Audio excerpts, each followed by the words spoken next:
Okay, this is going to be a supplement to 9A and evolution for my pre-AP bio kids. This is on relative dating. I already have a video up there for absolute dating where we can figure out the date of all these rocks, but relative dating is actually determining relative order of past events, so all these layers, the age of an object comparison to others, so this orange one to that yellowish color one, without necessarily determining the absolute date. It's an estimation of age. So like which is the newest, which is the new, which is the old, which is the oldest. And we're going to find out that the stuff here on the top is actually the newest rock that remains, but there's actually theorized that miles of rock used to be above this and have been worn down. This is the Colorado River cutting out the Grand Canyon and exposing rock that is more than 3 billion years old way down here. It's also talking about relative age here. Here's a picture of 5 generations of women, and it's pretty easy to tell the old end versus the new end, but it may be a little bit more difficult, although very possible, actually telling the difference between the ages, where we have the old on this end and we have the newest on this age. So the oldest and the newest and all the ones in between. But we're really not talking about the difference in age, even though we may actually say that it's 20. So 20, 40, 60, 80, 20 years between, but we don't actually know that for sure. Relative age, old to new. I'm going to show you a Shockwave file that's going to look like this. I'll put the links for this Shockwave on the comments for this one, or I guess the description for this one. So you can click these and take a look at them. But again, it will not be based on your devices. It'll have to be done on a PC because they will be shockwaves. Okay, so here is a picture of, or a diagram of the Grand Canyon. And here's the rock, this Vichy schist, which is more than 3 billion years old. It's also got a granite down there which cuts across it. And we know that this has got to be younger because it cuts across. And we have nonconformities where we have rock that does not conform with each other. This is igneous. And this stuff up here is sedimentary. And then we have an angular unconformity where the rocks underneath it are a different angle than the ones above it. And then we also have disconformities where we have great age difference between, and actually we're going to find out the rock gets older as you go up. So this rock is older, so it's older and younger as we go up. And when we cross this line, we don't go from like this line to that line. We go from this line, and we're missing a whole bunch of rock that actually this rock got deposited on top of a erosional plain. Same thing for here. But we actually have the youngest rock way up here, which actually still tends to be hundreds of millions of years old, which is telling us that there used to be a lot of rock above that. And if you take a look, geologic time, Permian, or the Precambrian, which is actually before the expanse of life.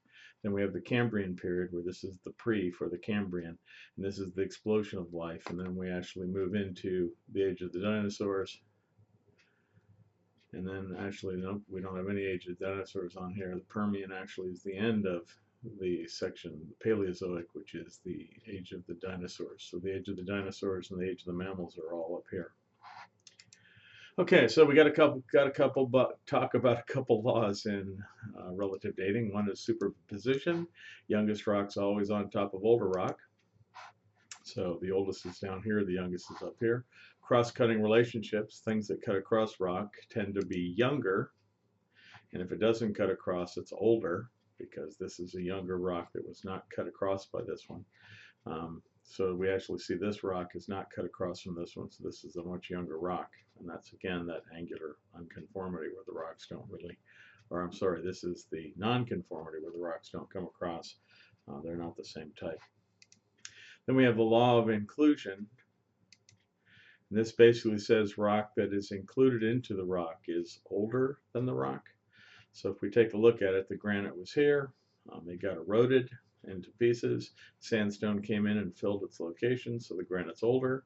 And now we actually have the sandstone inside the granite. So the sandstone was sitting here minding its own business, and molten rock rose up and melted some of this rock.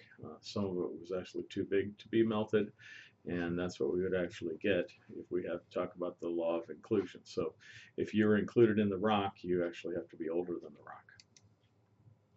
And then we have Melroy's law of contact metamorphism, which sort of is actually talking about both of these, or actually this case. So as the molten rock comes up, it's going to bake some of the rock that's there. So some of this sandstone would be turned into quartzite, which is the metamorphic form of sandstone as it actually went up and contacted. We also have what's called the principle of fauna or flora. Remember, we actually have animals and plants succession. And if we start looking at fossils, we can start getting the age of the fossils and actually determine that fossils in this layer are younger. And then we can absolute date some of the material and actually find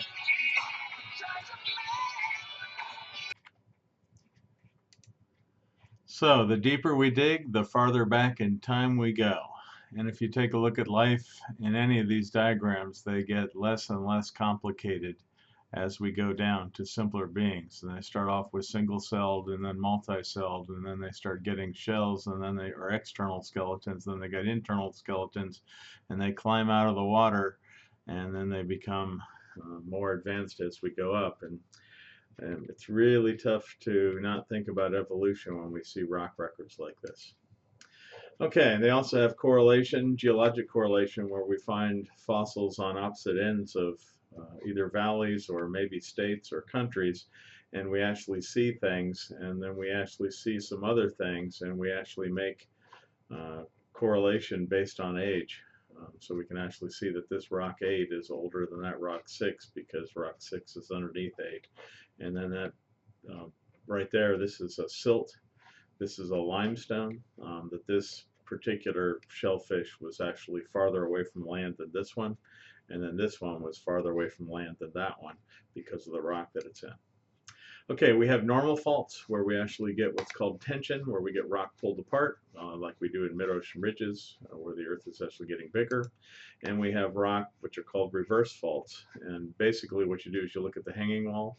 Hanging wall is the one that actually sits up on top of the other rock, and if it rolls down normal, like a ball, that's a normal fault.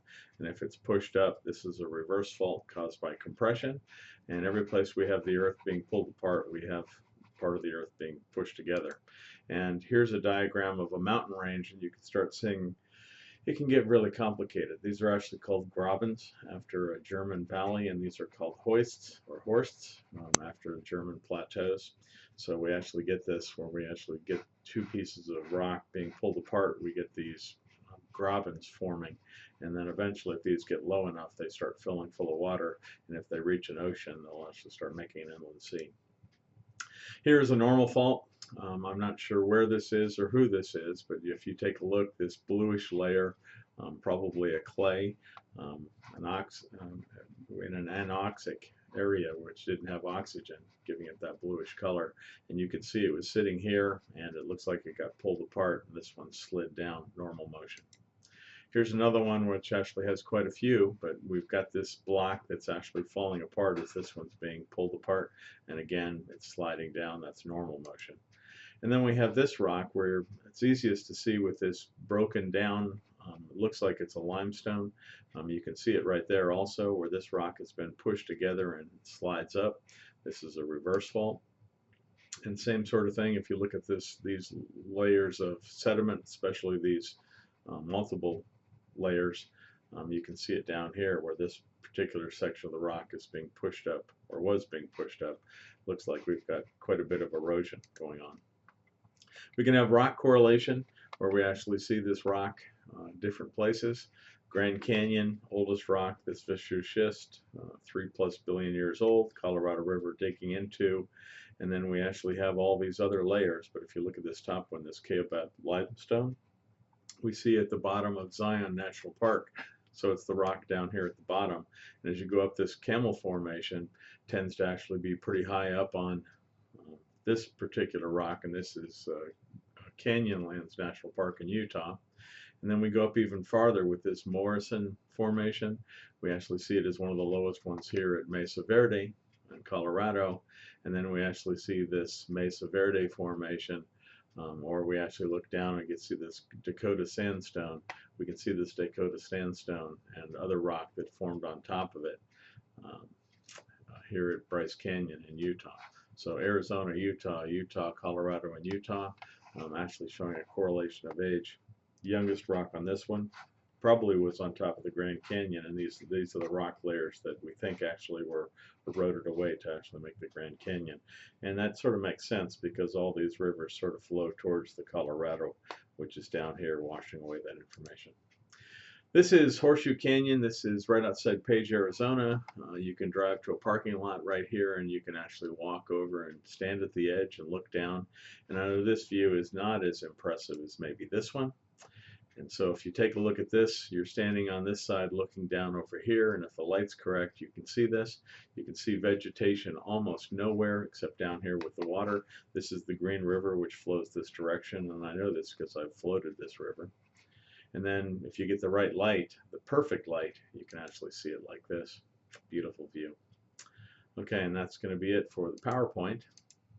So what I want to do now is I want to actually show you this. And what this is going to show is a Shockwave, and it's going to show you that the animation is going to depict that most of these layers form underneath water where you get deposition, and then where you start seeing erosion plains, this is usually where it's pushed up above. So I'm just going to let it play. You can see water, and here comes layer after layer of probably limestone, sandstones, and shales. And then we get a very coarse layer looking right there. And then we get water disappearing, and then right here we actually get a fault, and this looks like it's being dropped down, this is being pushed up. This is a compressional fault. These two rocks are being pushed together. And then you get rock that gets eroded away, and then rock gets formed, and then we get another rock, and then this one actually is the other direction. This is being pulled apart. This is original horizontality. They were horizontal all at one point. And then superposition, lower the rock layer, the older it is, and the way you can tell the difference between a reverse fault and a normal fault. If you take a look, the younger rock is actually sitting on, or the older rock is actually sitting on top of younger rock. And then if you look at this one, we actually have newer rock sitting up on top of older rock, much older rock. And then if we go some more,